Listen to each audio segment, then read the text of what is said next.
Today, we are talking all about regulation, which is why I call this episode Regulation 101. So, what is nervous system regulation? Well, I believe that regulation is a skill of coming back to yourself over and over and over again. Welcome to Burnout Solutions, a podcast designed to help high achievers and healthcare professionals understand stress and how it can lead to burnout. Together, we'll explore how your brain and nervous system naturally work and why they sometimes hold you back, and how to overcome those challenges to fully enjoy the success you've worked so hard to create.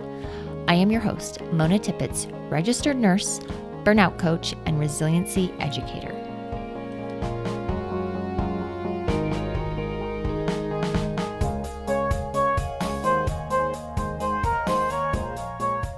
Hello, and welcome back to Burnout Solutions. Just as promised, after last week's episode on dysregulation, I am talking about regulation today. And this is a really important part of our nervous system health. And if you didn't listen to last week, I don't know, maybe you want to first, maybe not, it's fine. But they do go hand in hand. And I want to start out with just saying that regulation, some people think, and maybe I've even alluded to, that regulation is just means that you're being calm all of the time. Well, it doesn't. Regulation is controlled by your parasympathetic nervous system.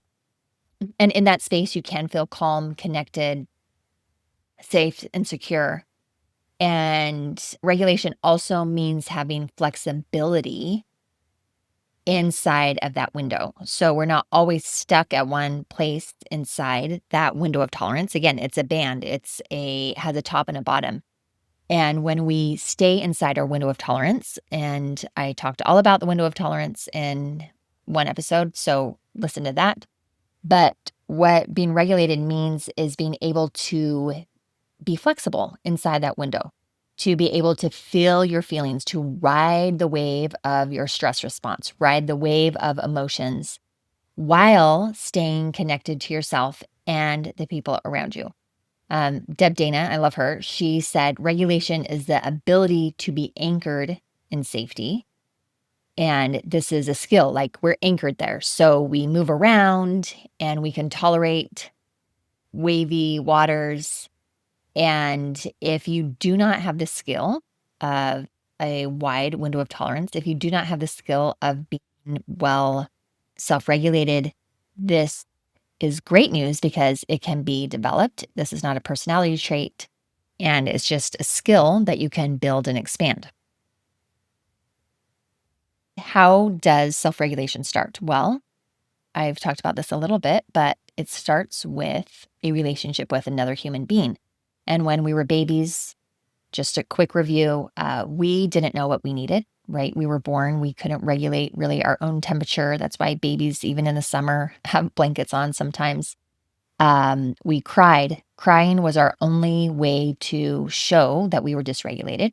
And so hopefully our caregiver came and they fed us, they troubleshooted, they changed our diaper, they checked our temperature, they held us, they bounced us, they gave us more energy or less energy when we need it. And really, our complete regulation was dependent on another person. So you could say that was external regulation. Somebody else is soothing our distress. And then as we grew, we learned to say, oh, I'm cold. I taught my baby sign language for more and milk so that it would help me understand what they needed. And, sad and please, or I need help.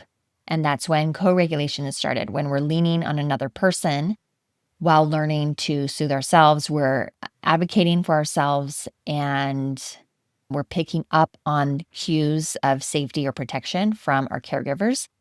And then eventually we internalize that process and we become regulated inside of us. So we can hear the voice of compassion, support, safety on the inside. And part of us is saying, oh, there's something going on that needs to be paid attention to. And the other part of us helps address that need. So, what self regulation really is internalized co regulation, where we understand enough about our own needs that we can meet those needs. And Dan Siegel reminds us that nobody can self regulate very well who has not been co regulated first. And in all of that episode on co regulation, I explained that co regulation is caught and not taught, and it's felt and not just lectured about. And we can build that though. If that was not modeled to us, or if that wasn't in our blueprint, or if it was, we can expand that skill and become better at self regulating. So, how do we do this? Dr. Dan Siegel says that the brain's healthiest state is one of integration. So, where different parts of the brain are all working together. So, our thoughts, our feelings, our sensations, our behaviors are all in alignment. So, you could say that when we regulated, we feel, and he gave this acronym of FACES. We feel flexible, we are adaptive, we are coherent, we are energized, and we are stable. And again, we're not perfect. We're not always calm, but we are capable of responding to life instead of just reacting to it. We can be adaptive. We keep our logical brain online. We have the right amount of energy for the activity, and we can go up and down and be stable inside that window. So, how do we get there? Well, believe it or not, it starts with the body. You cannot regulate your mind while ignoring your body. And that's really core. Peter Levine talks about this. Dr. Gentry, my mentor, talks about this. Deb Dana talks about this, that we need to drop inside our body. And this is a somatic model, that regulation starts from the bottom up. And when we're learning about becoming more self regulated, what it is that we have a need in our body, and we notice that need, and that need is being met. And then we have another need, and it can be emotional, it can be physical, and that is expressed usually, if you pay attention, in your body. And again, we meet that need. And so, time and time again, throughout your day, throughout your week, you're using your logical brain to pay attention to the things that your body is communicating to you, and you are meeting that need. And what I talk about a lot in my program, and a lot in what I teach healthcare workers, is when we can logically walk ourselves through this process, it really helps. So the first thing is being aware. And I talked about this last week, being aware that you are dysregulated. And so what I do is I encourage my clients to first ask the question, am I safe? And if you are not safe in that moment, thank goodness your sympathetic nervous system is taking over and it's getting you out of a dangerous situation. But chances are, if you can pause and say, am I safe? You are safe. And so that's the first question, using your brain to say, am I safe in this situation? The second question to ask yourself is, do I feel safe? And that reminds your brain to drop into your body, and you feel where in your body that you might not feel safe. What does protection feel like in your body? Well, anywhere you have tight muscles is where your body is bracing for impact. I carry a lot of stress. I said this last week, in my face, in my furrowed brow, in my jaw. I didn't know this. This is something that I have gained a lot of awareness. My shoulders are always tight. A lot of people have like a anxiety in their stomach, anywhere that your vagus nerve innervates, which is a lot in your face, your neck, your shoulders, your heart and lungs area, and then in your abdomen. We are paying attention. We're doing a body scan and saying, what in my body is tight? And you purposely relax it. This is a skill that, again, I encourage everybody to work on. I talk about specific methods in my program on how to relax your body. There's not one specific way, there are thousands. And what you do is you find what works for you. So sometimes tightening your fists and then relaxing them, tightening your shoulders, relaxing them, melting your butt into your seat, looking at the periphery can get your eyes out of tunnel vision. And that reminds your body that you're safe. There are also breathing techniques that you can do.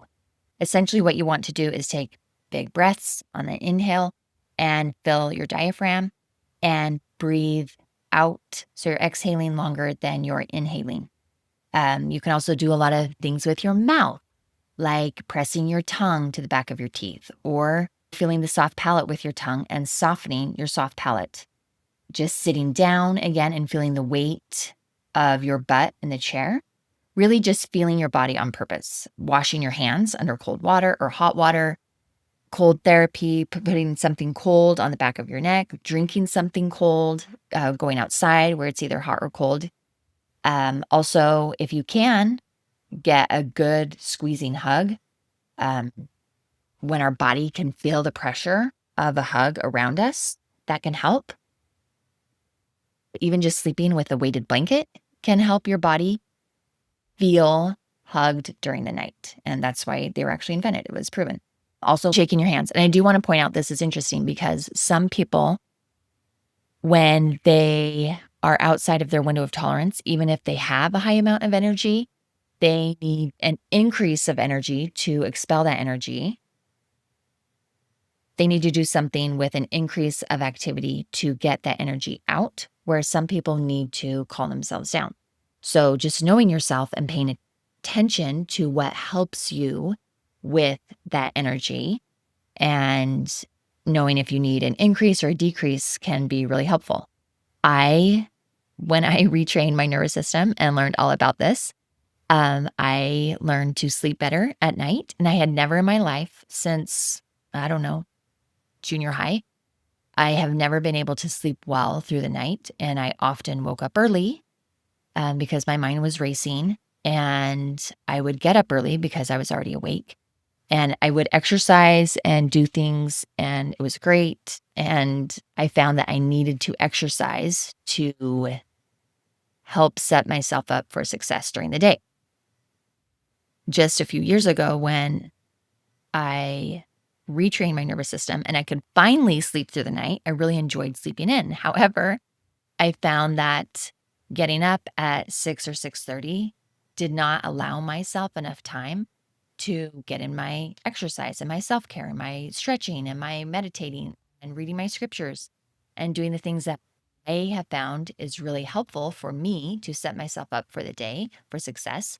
And so I am back to getting up early again because going to the gym, exercising, having experiences with other people and talking to people who aren't in my family. I have a really fun workout partner that I love working out with on Tuesdays and Thursdays now. And I do different things on the other days and taking care of myself and being aware that although I do like to sleep, I actually feel better getting up early and getting in my exercise and things that I need to take care of myself before my day starts. So back to really relaxing your body intentionally throughout the day. This really helps you to get back into your regulated zone. I have learned the importance of this. And so anytime I look at the clock and there's an even number, I intentionally relax part of my body that is tight. And guess what? Every time I've checked in with my body, there is something that is tight. So we feel that tension and we purposefully release it. We go limp like a rag doll. We melt into our chair. And when we can practice this on a daily basis over and over and over again, these steps can be used to keep us fully engaged in our everyday activities, which I love, is you can be in a conversation and just think about your butt melting into a chair. You can be in a conversation and look at the periphery of the people around you. And you can do all of this in real time. I, again, do this throughout my day when I'm driving, when I'm washing the dishes, when I'm sitting down at the computer. I often think about my shoulders being brought up. I've also noticed that my toes are often curled in my shoes, which is super interesting because that is definitely a sign of my body bracing for impact, right? And I'm just sitting in my office at my chair. And there's nothing dangerous about that, but either what I'm seeing or what I'm thinking about at my computer or something has triggered my body into thinking that there is danger around me, which I think is hilarious. I also just wanted to take a minute that sometimes some people think that they're helping themselves when they're actually not. And I call these maladaptive strategies. And these would include drinking alcohol, looking at pornography, emotional eating, scrolling on the computer or on your phone, Netflixing, binge watching. And we do this because we're trying to feel better and we all want quick fixes. And these for sure give us huge dopamine hits. I remember after an argument with my teenagers, I would often find myself in the pantry eating chocolate almonds. And chocolate almonds were a staple at my house. And guess what? They are not anymore because I am getting better at processing my emotion. I'm getting better at saying, wow, I just was really dysregulated and I'm totally annoyed. And instead of eating something, I'm going to walk around the house. I'm going to relax my body. I'm going to sit in the discomfort of, wow, that was really hard. And I didn't show up the way that I wanted. And I'm still upset with the things that were said to me, etc. And what I'm trying to do is, and I have been actually really successful at regulating myself in healthy ways. I also want to point out that when we can know our threshold, when we can know the days that we are pretty likely to get outside our window of tolerance pretty easily and become dysregulated, that we need to pay attention to that and maybe make a plan, talk to the people around us. If you're in healthcare, talk to your charge nurse and say, hey, I just need an easier patient load today, please. I need to take a break, ask staff, I need some help for just 5 minutes. I need to, run up and down the stairs or go outside and take some deep breaths while I'm laying on the grass. Look for help where you can. And if you are finding yourself needing that break every day, if you are finding yourself wanting an easier patient load every day, if you are finding that you're a teacher and you can't handle your classroom every day, well, that could be a sign that you are burned out, that you are developing compassion fatigue, that you really do need some extra support and help. And I would love to help you in that area, but just be aware that you are responsible to get the help that you need and the support that you need. And there's no harm in asking for that. Okay, so I just want to switch gears and talk about how we can strengthen our window of tolerance and how we can strengthen that area of feeling regulated and a few ways to do that. And this is purposefully looking for the good things in life. And these are the opposite of our triggers. These are things that help remind us that we are safe, that we are connected, that we are loved, that we are valued, and help reinforce us inside our regulated area. In polyvagal theory, they call it this ventral vagal area.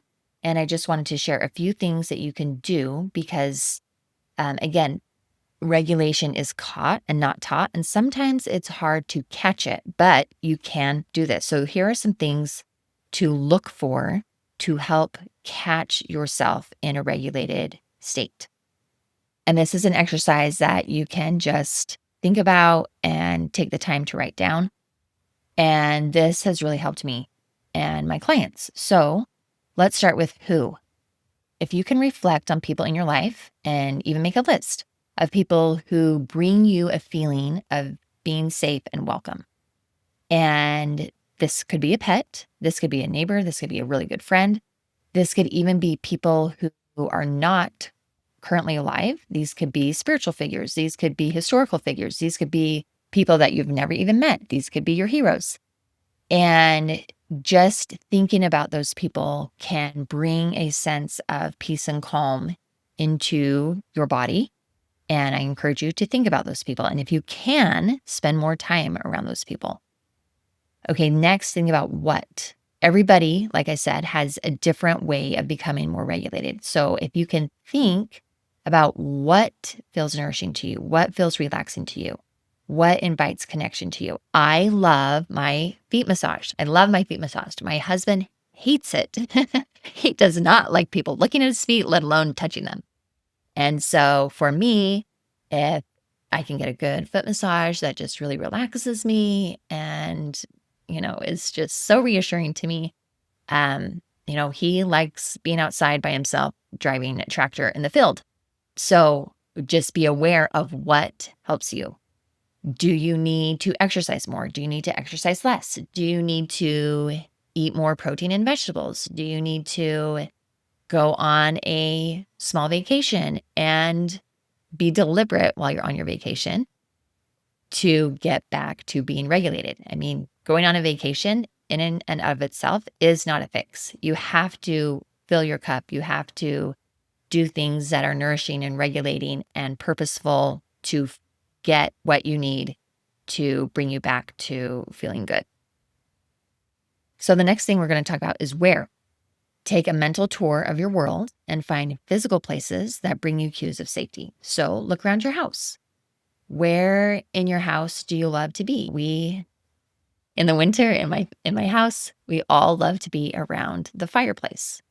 And that is comforting to us. And it's the same at my husband's house. He was raised in Wyoming, and they had a wood stove that kept their house warm. And even during the summer, you will find everybody just gathers around the wood stove because it is a place of comfort to them, a place of love, a place of home, a place of good relationships.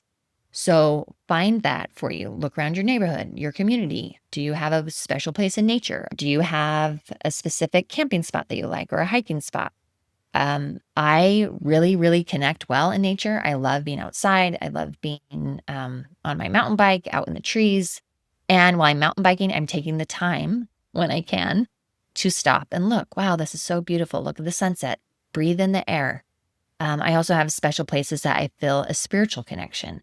And so I like to go to those places often also. So just bring to mind everyday places that you enjoy being and refuels you. Take a note and write these down of environments and name the ones that help you feel safe, secure, connected.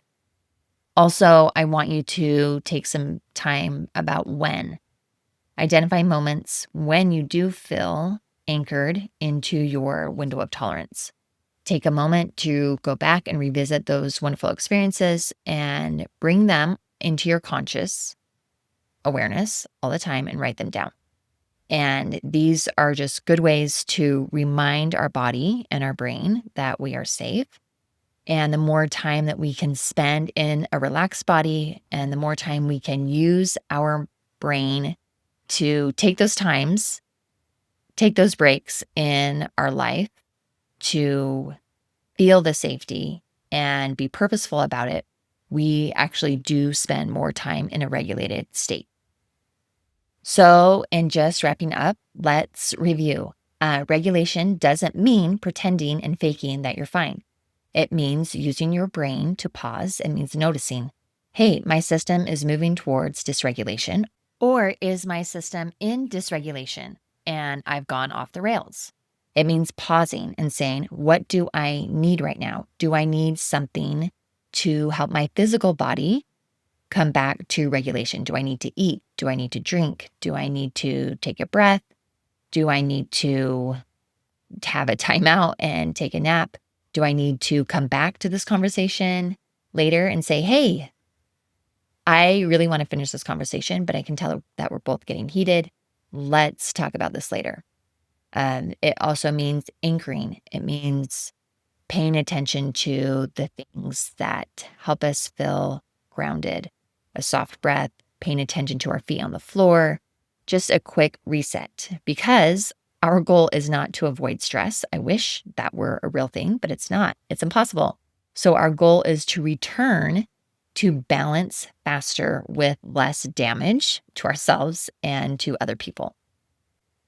And also, don't forget that when you do damage those relationships or you do something that you regretted, to please repair. Repairing is just apologizing and say, wow, I was really dysregulated there. Please forgive me. I was having a freak out. And when I have a freak out, I say things and do things that I don't mean. Please forgive me. How can I make this right? How can we go forward on better ground? And so regulation is a return. It's repairing. It's repenting. It's a process. And guess what? You don't have to get it right every time. You just keep practicing. You keep using your skills to listen, to adjust, and offer yourself grace and compassion, and offer other people grace and compassion when they are in dysregulation.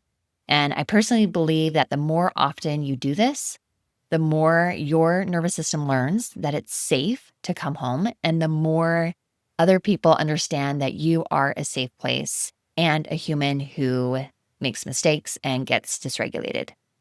And I really think that being regulated is just coming back to yourself over and over and over again in a way that you need and in a way that works for you. It's something that you build. It's something that you can develop. It's a skill, like I said. And I absolutely know that it's possible. Again, the 3 questions you can ask yourself when you are taking the pause is 1, am I safe? 2, do I feel safe? And then 3, drop into your body and relax everything that feels tight, because distress or bad stress cannot exist in a body that is relaxed. And there is a difference between being relaxed and being regulated. And what is that difference? Is your brain is paying attention to your relaxed body. And all of this can be done in real time. And that's what I love is we're not taking a pause to do a 30-minute yoga video. We can do these things in the moment, in our daily life. We just take a pause to give ourselves what we need. We see the need and we help ourselves out. So I hope that this was helpful, and I hope that you learned something about how to become more regulated. And if you could share it with somebody that you care about, and if you're ready to go deeper, I have the tools. I have several courses. I teach the Mindful method, which I learned in life coach school, and I have combined all of this nervous system resilience information with it. I also have a specific program that is for healthcare workers and those in the caregiving profession who do feel burned out. And this has been backed up by studies to prove its effectiveness. And it has helped hundreds of thousands of people overcome burnout and compassion fatigue. And as far as I know, I am the only one certified in Idaho to teach this. So I would love to teach it to you. I would love to teach it to your staff or your coworkers. And all of that information can be found on my website. But I have experienced the beautiful life of being in a regulated nervous system. And I have experienced and watched other people retrain their nervous system and become more regulated. And it's so beautiful. Life is better in a regulated body. So thanks for listening and take care.